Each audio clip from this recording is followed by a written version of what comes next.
Hello, my name is Ryan Sinclairis, and this is day 16 of Autism Awareness Months. Today, I'm going to share something very amazing I did. I got to talk to my autistic friend, Isaiah.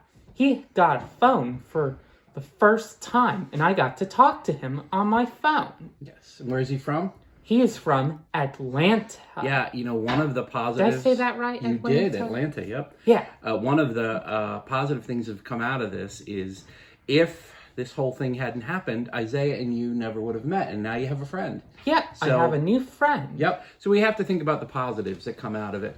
Some positives from the Northeast where we are and some of you are is it seems to be plateauing. So hopefully we're looking at some better things ahead. So that's good.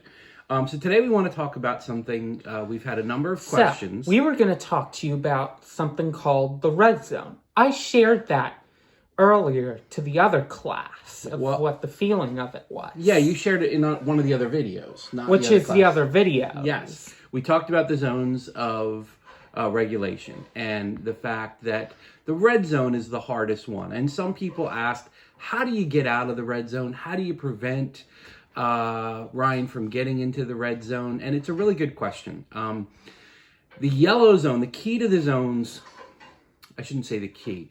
What the zones do is they help Ryan let us know that we're nearing a red zone. And a red zone is a spot where they have a meltdown. They get very upset. Some of them don't even remember after it happened. Logic kind of goes out the window. So if you remember when we talked about the senses, Ryan can't process... I just had a little bit of a burp. Okay. Ryan can't process more than one sense at a time. So when they're in a red zone moment, and I know we've talked to police officers, we've talked to teachers before. We sure have. And one of the issues that they have very often is you can't touch an autistic person in a meltdown. Certainly not. Well, no, that's not true. That's a myth.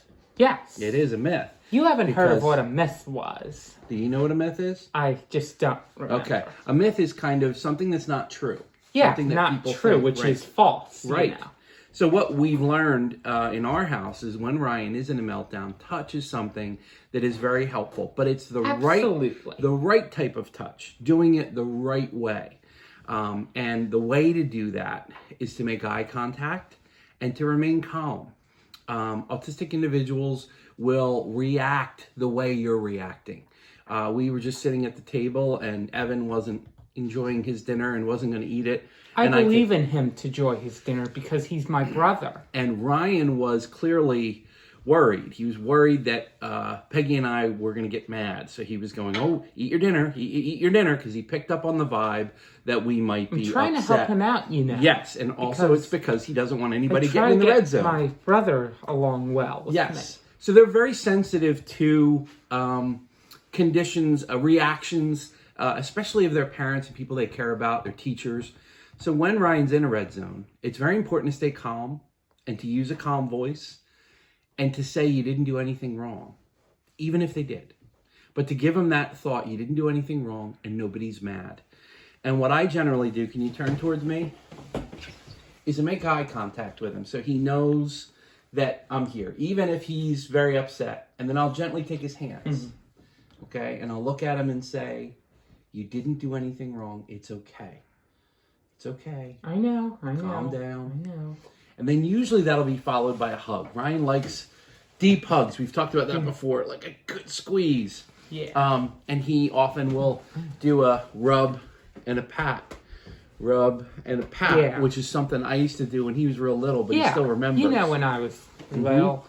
And what it does, it calms him down. Of course it does. Once he's calmed down and he's back into a zone, maybe like a blue zone where he's upset about it, but hopefully back to a green zone. It's not, red zone to yellow zone is not where you want to go. Red zone to blue-green zone is where you want to go. The yellow is kind of the warning, building up to something, and you try to diffuse it before, but in the yellow zone you can still reason with them, but red zone, reason's gone.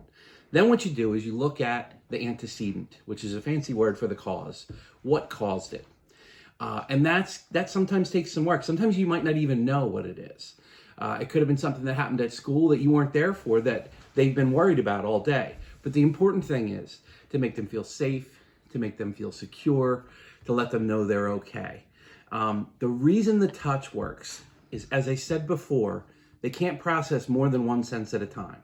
So when they get into the red zone, and sometimes they'll hit each other in the head because maybe it's too loud inside their head, sometimes they'll flap severely.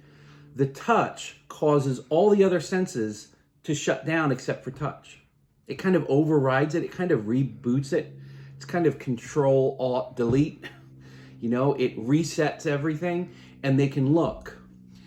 If your child or if the person with autism loves patterns, like I had some police officers say that what they would do with one young man that they would go to the house who was particularly aggressive when he would have a red zone, they would say, do your numbers. And then he would start counting his numbers. He loved counting up to 100 and back down from 100. Or maybe I might say, Ryan, I would love it if you did Spongebob right now. And Ryan would go, oh, this is a good one. And he would start doing Spongebob, right? Right. Point is, give him something familiar to kind of bring him back. And then once you determine what the cause was, then you can kind of work out, okay, how are we going to deal with that moving forward? So I hope that was helpful.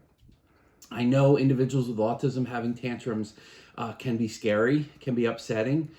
We often will blame ourselves. Why did I do that? How could I have not seen that coming?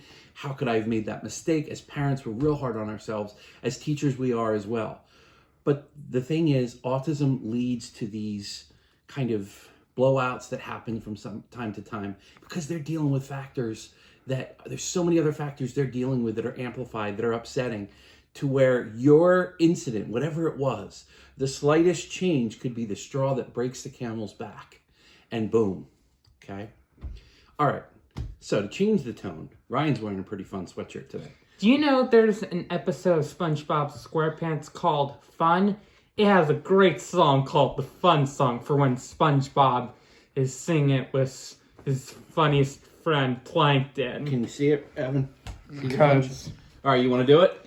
here's what it's like. It's not about winning, it's about fun. What's that? Fun is when you... Fun is... It's like...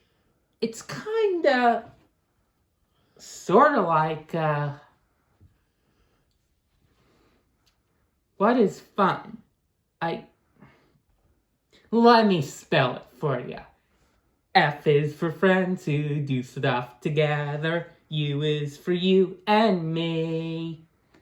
N is for anywhere and anytime and all down here in the deep blue sea. Now here's Plankton's part. F is for fire that burns down the whole town. Used for uranium. Bombs. SpongeBob is like, huh? He's pretty shocked. N is for no survivors. When you Plankton. Those things aren't what fun is all about. Now, do it like this. F is for friends who do stuff never. That's completely idiotic. My brother Evan says idiotic. All right, keep going. Here, let me help you. F is for friends who do stuff together. U is for you and me. Try it. N is for anywhere and anytime and all down here in the deep blue sea. Wait, I don't understand this. I feel all tingly inside. Should we stop? No, that's what you're supposed to feel. Well, I like it. Let's do it again. Okay. F is for flowers. You are the vowels. U is for you. Kalali. And it's for having me share his spot that to hear. Right here with my best buddy. All